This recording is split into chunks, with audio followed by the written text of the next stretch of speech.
think of Dr. Rohrmann, I think of sheep farmers from Albania. He's really a man of the people.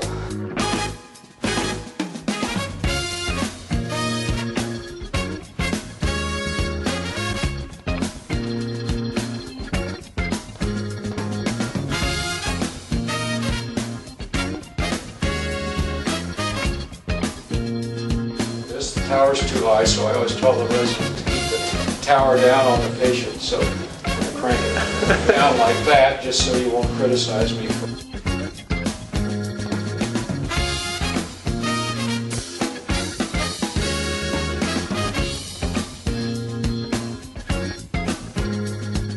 Hi, I'm Nicholas Bodmer. I'm one of the chief residents at UW, and I'm excited to be a part of starting the Rohrmann Fund. This endowment is going to do amazing things for our program in education, research, community service, and more.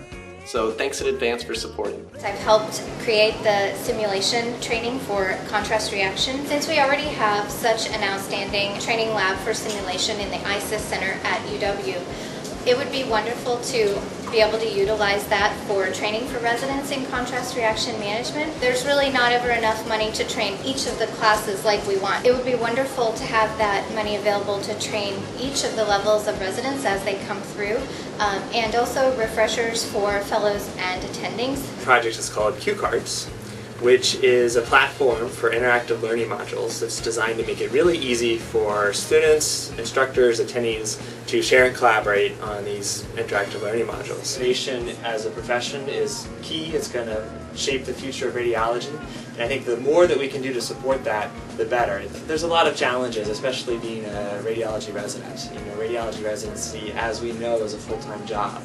and being an entrepreneur is also a full-time job. Time, help, and just getting the word out are all valuable. So the research is about looking at arterial Doppler signal. The procedure that I developed looks at the whole waveform minus some noise, and the potential impact would be to have a better method for screening for arterial stenoses and routing the correct patients to angiography. If we had a few startup funds, we could have done a prospective clinical trial by the end of our 5th year, and instead we're just completing the retrospective studies. It's probably a 2-year time difference.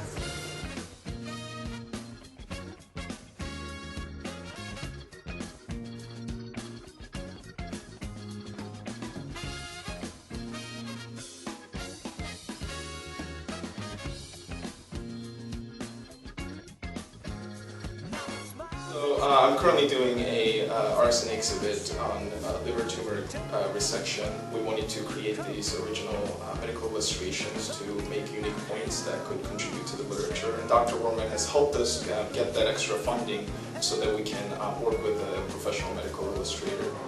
We're both senior residents, and we plan on going to Kenya soon for an international elective.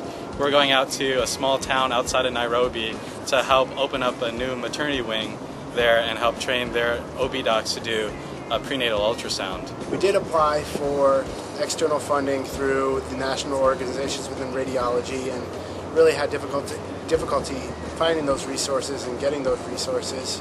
We are going to be getting some help from the department, but unfortunately that won't cover nearly enough to send us both there. So fascinating new developments in information technology and education research are enabling educators to unite with students without any regard for physical boundaries. Basically, it's now possible to recruit an all-star team of educators, have them collaborate online on a shared curriculum, couple that with interactive problem sets taken straight out of their own PACS teaching files, and open up access to students everywhere. The open access model for education has been used at Harvard, it's been used at MIT, at Stanford, and even here at the University of Washington.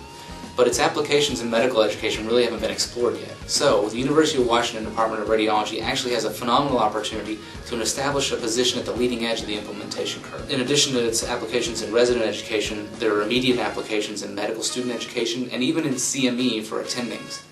The nice thing about these things is that once you get them going, they're financially sustainable. But as with most projects, the hard part is just getting off the ground. We have the talent, we have the resources. That's why it's critically important that the UW radiology community comes together to make the Rohrmann Fund a success. And that means alumni, it means senior faculty, it means junior faculty, and yes, it means trainees too. We should all be on board on this one. The UW Radiology Residency Program is really quite special because beyond the clinical activity, there is opportunity for all kinds of things. And the things that we're most excited about now are the research that the residents are getting into. The community service will make what's been a great program even better.